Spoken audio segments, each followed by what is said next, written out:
Hi everyone, welcome to the Sleep Coach School channel. My name is Alina and this is my first episode, solo episode, where I'm going to share with you some of my insights on the insomnia recovery journey.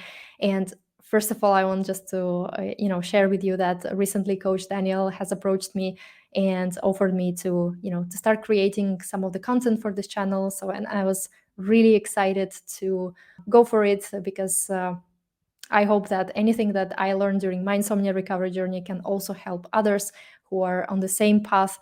And I want to start today's episode basically introducing the topic, which is napping during insomnia recovery journey.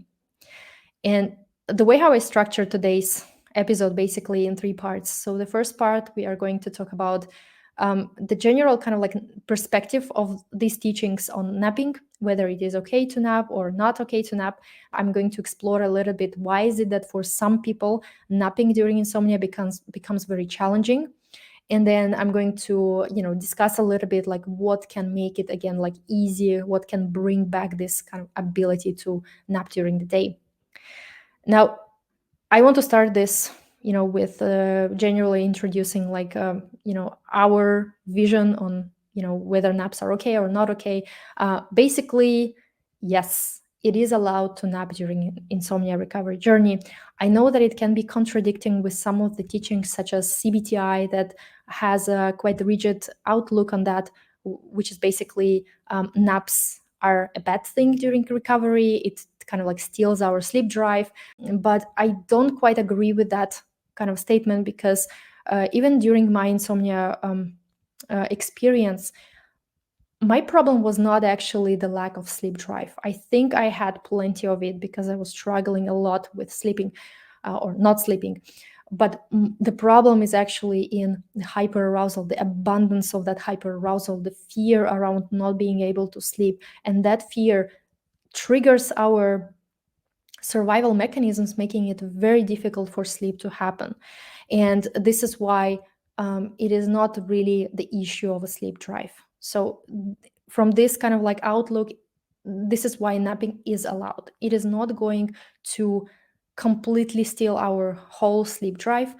And just to kind of like show this like in practice, basically we can think about maybe our life before insomnia. Maybe there were moments when we took nap during the day and then it didn't actually impact our night in any significant way. Or maybe we can look at people who don't have insomnia but they also kind of like nap during the day, and we can see that even though they took a nap, it doesn't really impact their sleep at night. So in this way, nap is not a problem. Nap is completely allowed. It will not steal our whole sleep drive. Of course, I'm not talking about like situations when we, let's say, take a nap at 6 p.m. and then we sleep for 4 hours and then we wake up and then we are wakeful for some time. Naturally, of course, it can delay our sleep for a while, but again, it cannot take our whole sleep drive. So we don't have to be really afraid of naps. But what can make it tricky is our thinking, our beliefs around naps. Whatever we think that whether naps, like let's say when we think that naps are not okay, naps is something that will prevent me from sleeping at night, then we are going to feel more hyper aroused when we actually do take nap.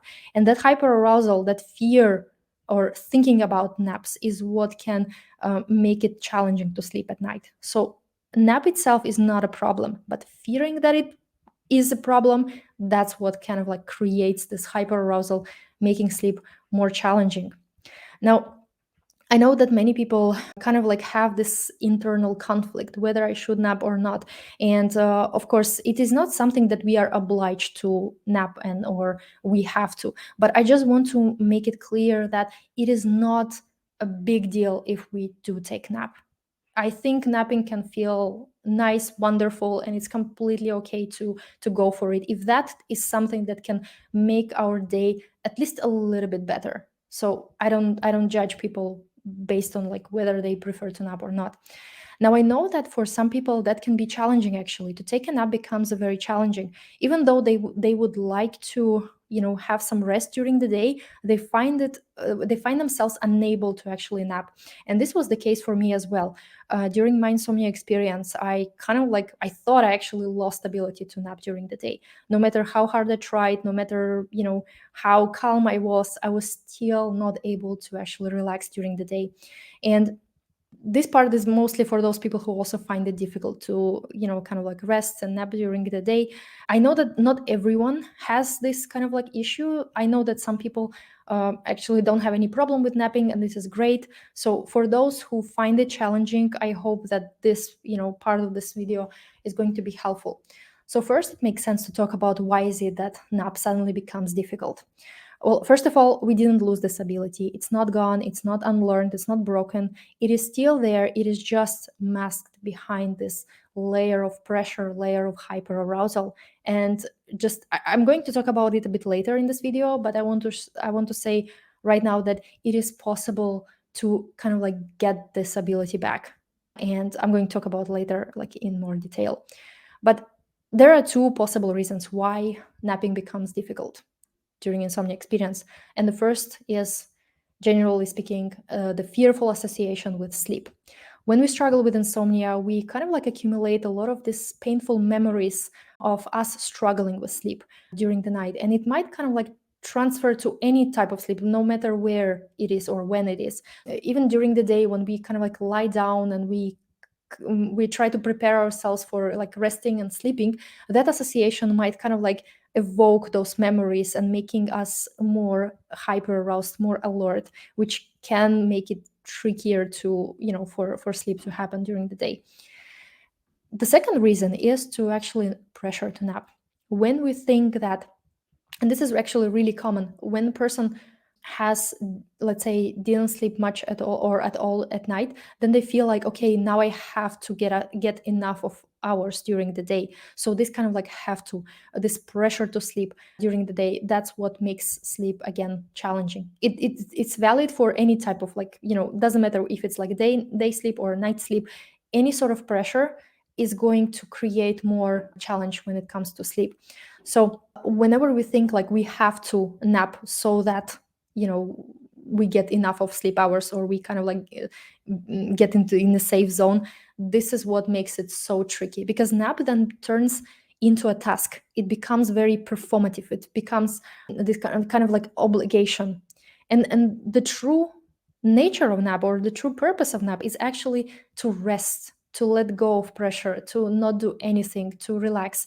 And this is where like our intention to catch up with sleep, to let's say get rid of tiredness, like we feel like we have to sleep, we have to nap, this is what can make a nap more challenging. And for me, there was another reason why there was so much pressure around napping, and it is because for me, nap was kind of like a mini test on my ability to sleep.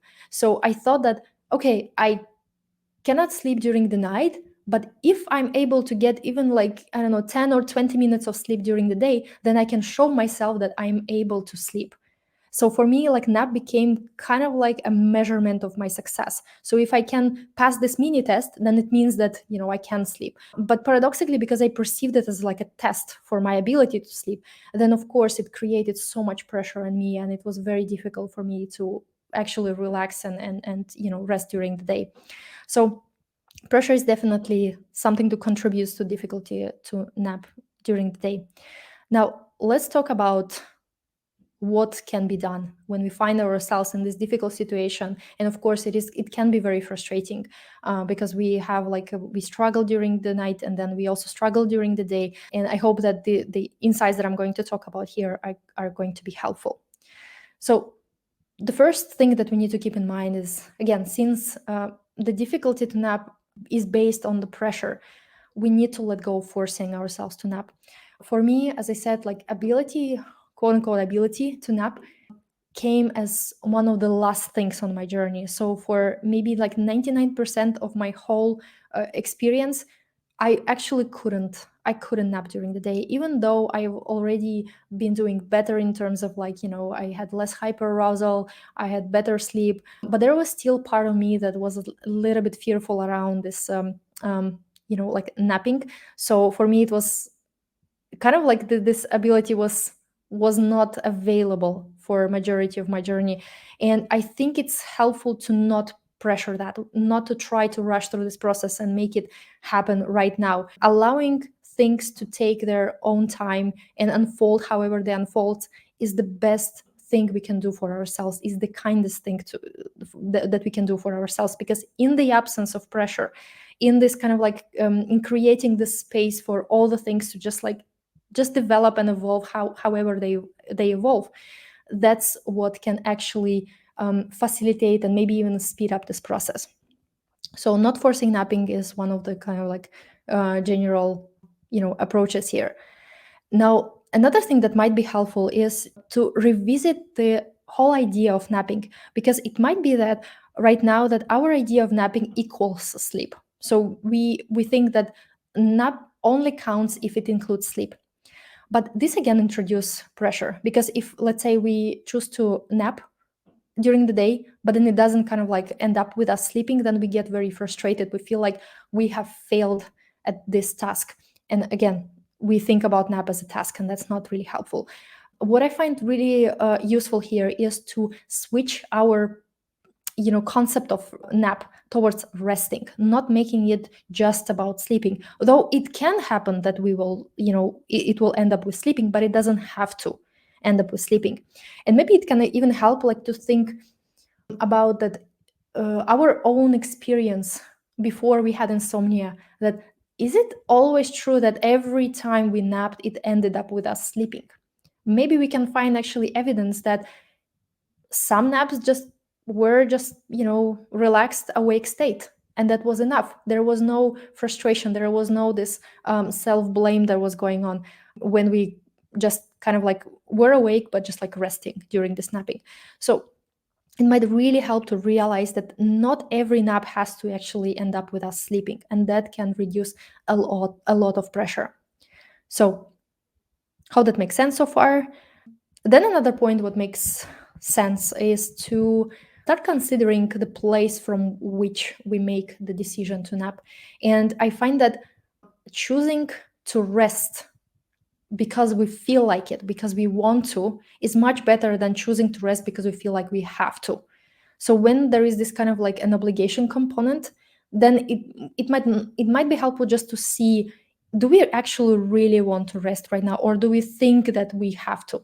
So that can already change a little bit of our perception, because we are allowed to rest if that's a genuine kind of like desire. We don't have to limit ourselves in that, but also know that we don't have to force it. And this is connected to the next point, which is basically not everyone is really a nap person. And it might happen that like a person like previously was not really a big kind of like a napper person.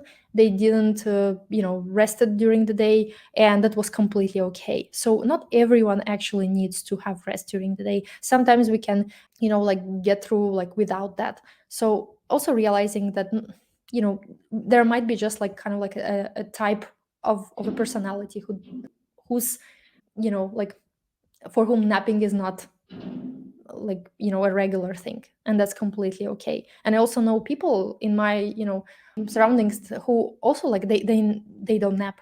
They don't, that's not their thing, and they don't have insomnia, so they don't struggle with sleep, but it's not their thing, and they never were able to actually nap. So just knowing that not everyone actually has like this kind of like tendency to nap, that can also reduce a lot of pressure.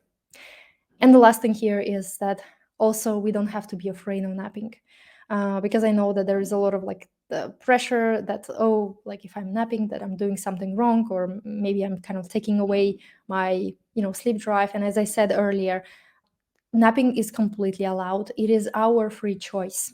So what is more important here is not that we have to nap, or we don't have, or we shouldn't nap.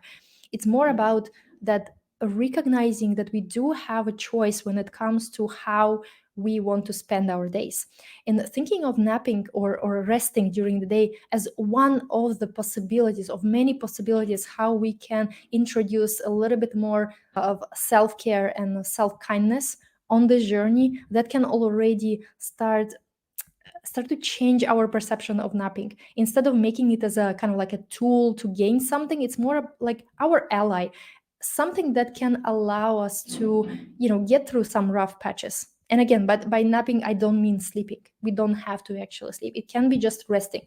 So when it feels like, you know what, I'm having a very rough day, and actually just lying down for a while, that could make my day even like 5% a little bit better. It's worth considering. It's not a bad thing. So just wanted to kind of like share it with you that we have much more freedom than we think we do. So it also applies to napping. I hope that this episode was helpful to you. And if you have any questions regarding this, feel free to write in comments, and I will see you in one of the next videos. Bye. They say that the best things in life are free. And I truly hope that this free video helps you rediscover something else that is free, which is peaceful sleep. If you do find our content here helpful, then please hit the like button, hit the subscribe button, share it with people, because the more views we get, the more people we reach, the more chances of changing lives we have. The thing is, leaving insomnia for good is actually so simple. You can and will rediscover a beautiful life at the end of this sleepless tunnel. So yes, please share it with people, hit the subscribe button, and you will be a big part of leading the change that we so want to see in the sleep universe. Thank you.